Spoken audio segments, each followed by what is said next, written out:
Do-hyuk awoke with a jolt. His head throbbed. Disorientation clouded his vision. He found himself in a vast, desolate desert, the scorching sun beating down mercilessly. His memory was hazy, the events leading to this moment a blur.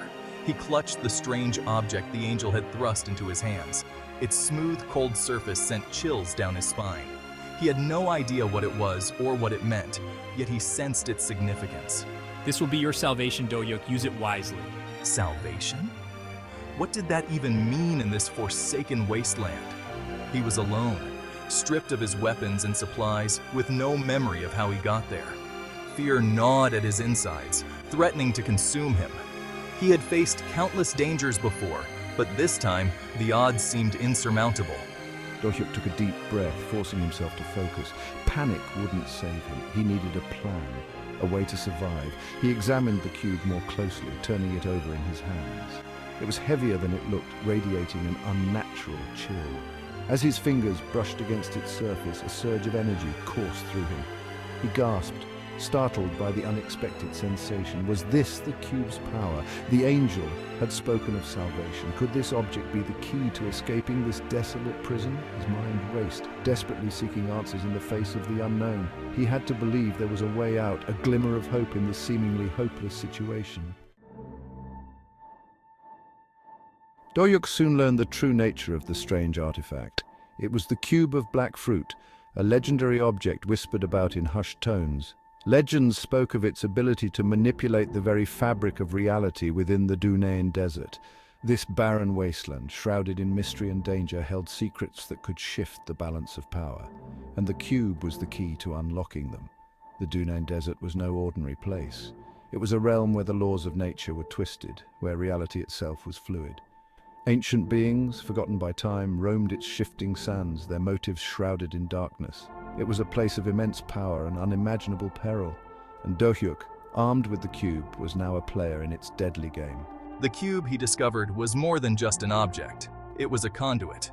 It amplified his will, allowing him to tap into the latent energy of the desert itself. With it, he could conjure illusions, teleport short distances, even manipulate the environment to his advantage. But such power came at a price. Each use of the cube drained him, leaving him weaker, more vulnerable. It was a double-edged sword, a weapon that could save him or destroy him, depending on how wisely he wielded its power. Days turned into nights. The merciless sun beat down on Do-hyuk as he traversed the endless dunes. His throat was parched, his lips cracked, hunger gnawed at his stomach, a constant reminder of his dwindling resources. He had rationed his food and water carefully, stretching them as far as they could go. But he knew he couldn't survive much longer in this desolate wasteland. He had encountered strange and terrifying creatures during his journey.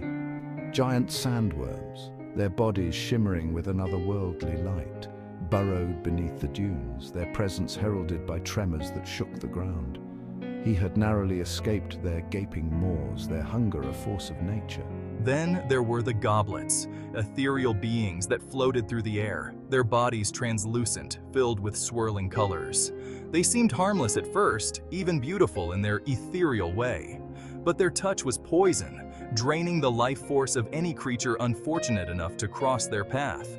Do-hyuk had witnessed their deadly embrace firsthand, the memory sending chills down his spine. He was running out of time. The desert was a relentless adversary, testing his limits, pushing him to the brink of despair. But Do-hyuk was a survivor. He had faced countless dangers before, emerging victorious against all odds. He refused to give up. He would find a way out of this desolate prison, even if it meant staring death in the face. As the sun dipped below the horizon, casting long shadows across the dunes, Do-hyuk stumbled upon an oasis. It shimmered in the distance, a beacon of hope in the desolate landscape. Palm trees swayed gently in the breeze, their fronds whispering promises of shade and respite. A small pool of water glistened at the oasis's heart, its surface reflecting the fading light. But something felt off. An unnatural stillness hung in the air. A silence so profound it was almost deafening. Do-hyuk approached cautiously, his senses on high alert. He had learned the hard way that nothing in the Dunean desert was what it seemed. Danger lurked around every corner, waiting to ensnare the unwary. He noticed a faint, sweet scent carried on the breeze. It was alluring, intoxicating, but there was something about it that set his teeth on edge. It was then that he realized what it was: the scent of the goblets. They were drawn to sources of water, their ethereal forms blending seamlessly with the surroundings, practically invisible to the naked eye.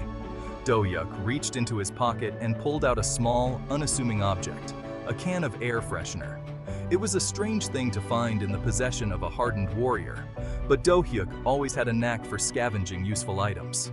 He had found it days ago, amidst the wreckage of a long-forgotten caravan.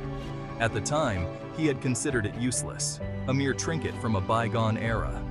Now, it might be his only salvation. The air freshener was pungent, its artificial fragrance a stark contrast to the cloying sweetness of the goblets. It was a gamble, a desperate attempt to mask his presence, to disrupt the goblet's perception. He sprayed it into the air, creating a cloud of pungent mist that hung heavy in the still air. It was a desperate, last-ditch effort. His survival depended on it.